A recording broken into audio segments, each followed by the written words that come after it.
Well, in order to explain what is behind all of this, we need to repair to the ultimate cause behind fundamental and significant social change. And that is that in the end, philosophy determines history. The human mind necessarily seeks wider and wider generalizations, and philosophy is the science that provides those generalizations. And in the end, it is issues and views in man's nature, morality, politics, and even deeper, that ultimately determine the choices that the decision makers will make, and what will happen subsequently. And that lesson is repeated over and over and over all throughout human history. Now, with regards to philosophy being the ultimate determinant of history, the founders' vision for America is based on the principle of individual rights. This is the moral bedrock of this country and is the motivating force behind the spirit of America. But it is a vision that they put forward. It is not knowledge. We hold these truths to be self-evident. Is not true. A moral truth of the fundamentally important nature of man's rights cannot be persuasive if it is claimed to be a self-evident truth. The world and history has been filled with people who never got that truth somehow and killed everybody who agreed with that. It's not good enough. I honor the founders. They lived in the 18th century. They weren't philosophers themselves. They dealt with what the world made available to them at that time. And their knowledge was limited. They cannot be held responsible for not knowing what we now know today. But the truth of the matter is that individual rights are not self-evident, and a claim like that, which is not proven on the basis of deeper philosophy, is ultimately doomed. There was no philosophical basis for the founding essence of this country, and that is the deepest cause for why we are here today. America won the Revolutionary War, but they lost the battle for men's minds. The thinkers who would undermine the principle of man's rights, distort its meaning, redefine it, were all at work at the time the founders wrote these documents. And their poison has slowly seeped into America in the 19th century. And today, I would say more people think rights stands for the opposite of what it stands for than understand what it stands for. It stands for everybody's moral claim to be left free from the initiation of physical force on the part of others, and including a government that represents those others. It is... Thank you.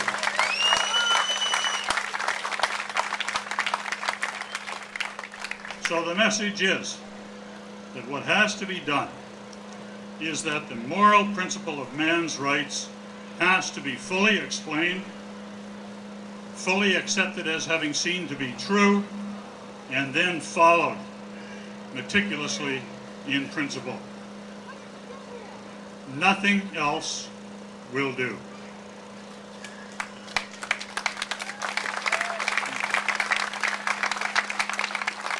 Without a convincing and rationally demonstrated base for the claim that we all have rights to our own lives, that claim will fall.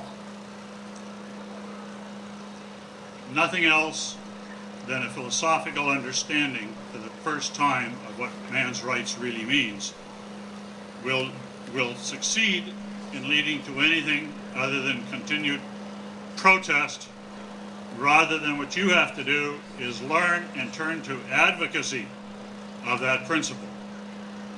Ayn Rand wrote, "Americans have known how to erect a superlative material achievement out of the untouched wilderness."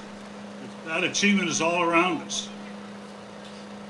What we need today is to erect a corresponding philosophical structure without which the material greatness cannot and will not survive. These are huge stakes.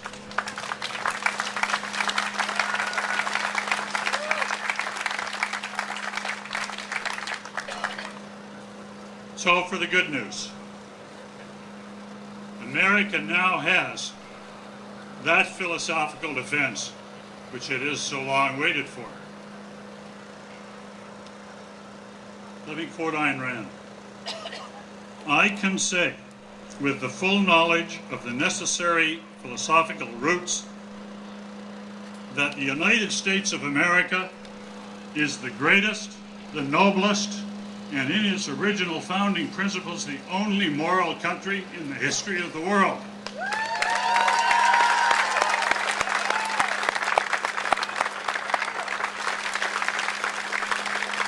That is an ominous claim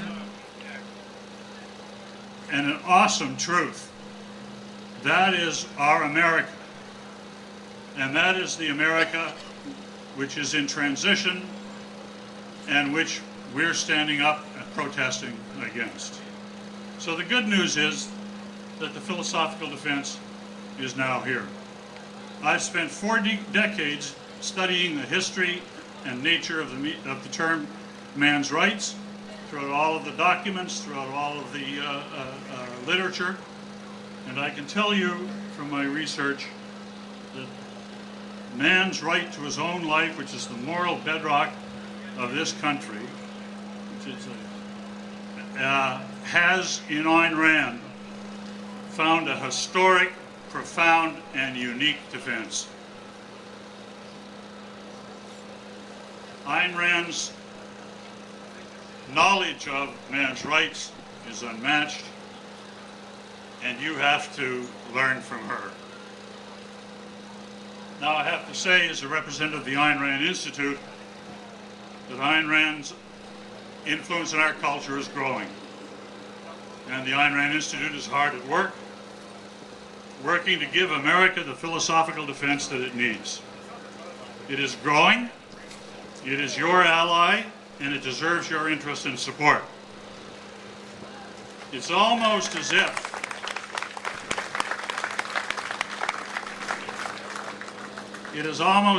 for those of you who know the story, George Washington's cannon, which appeared on the top of Dorchester Cliff, miraculously some fell, and when witnessed by the British, caused them to have to withdraw.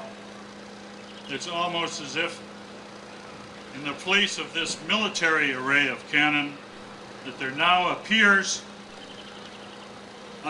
within the libraries of Harvard and all the American universities across the country, the necessary philosophical armament which is needed in order to complete the revolution that I am talking about. So my message is, the fight is fundamental, the fight is underway. You should involve yourself in studying this and taking this seriously, and if all of this is productive in the end, we will return to America the Beautiful. Thank you very much.